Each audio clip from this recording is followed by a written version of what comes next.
namoota mana hidhaa keessa turan warra dararraa adda addaa keessa turan akka isaan hiikamaniif akka isaan maatii isaaniitti dabalamaniif akka isaan isinitti dabalamaniif uummata qabsoo gochaa tureetiif nagaa isin gaafadhee galata isinii galchuu duwwaadha. Galanni keessan guddaa galatoomaa.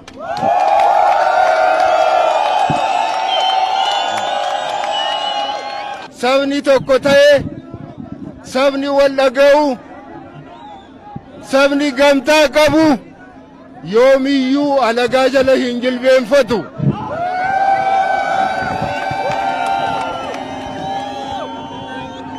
Uummanni keenya waggaa dheeraadhaaf alagaa jala cabee kan inni ture gamtaa har'a qabu kana sababii hin qabneef ture.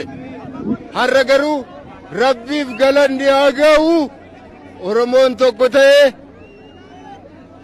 mirga isaa kabachiifachuudhaaf yeroo inni itti ga'e sababii ta'eef ammallee kana keessatti namooti qooda fudhatan hundumti keessan galanni keessan hin badin galatoomaan isiniin jedha.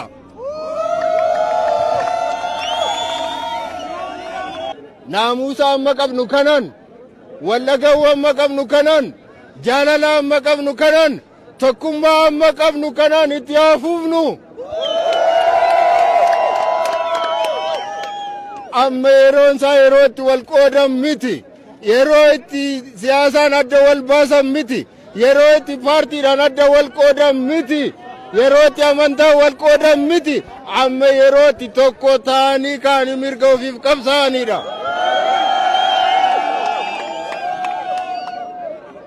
Kanaatiif ammallee qabsoo guddaatu fuula keenya dura jira. Qabsoo baay'eetu jira. Qabsoon kanaan waan raawwate isin ittiin fakkaatin.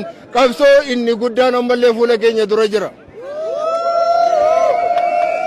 Kana caalaa walitti haasa'uudhaaf walii wajjiniin haasa'uudhaaf yeroo baay'ee qaban gara fuulduraatti akkuma nagaadhaan dhuftani nagaadhaan qeeqeessanitti gala.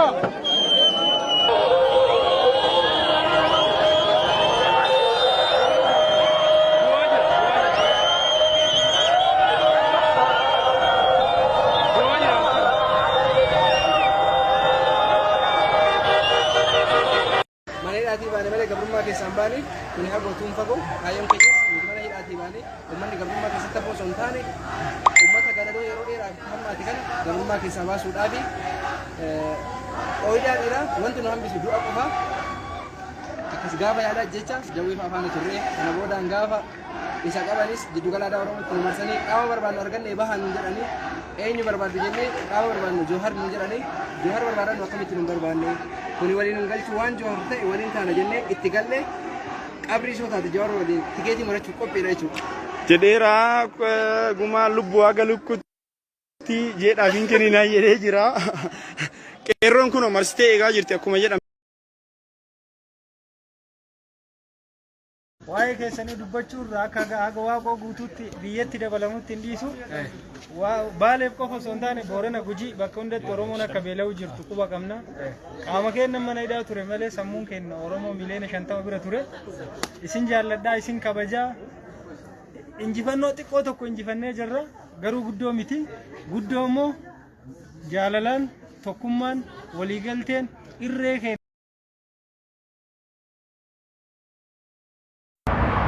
ይኸውልህ ጀዋር የተፈታልን ነፃ ስጦታ ሳይሆን ማለት ነው ታግለን አጫሉን የመሰለ ሰው የታጣበት ብዙ እልፍ አላፍ ማለት ነው የተሰዉበት ደብዛቸው የጠፋበት ጨለማ ቤት ውስጥ ታስሮ የተገረፉበት ነው። እሺ እንጂ ጀዋር የተፈታልን እንደዚሁ ስጦታ አይደለም ወይ ደግሞ የሆነ ፌቨር አይደለም የዋሉልን ማለት ነው።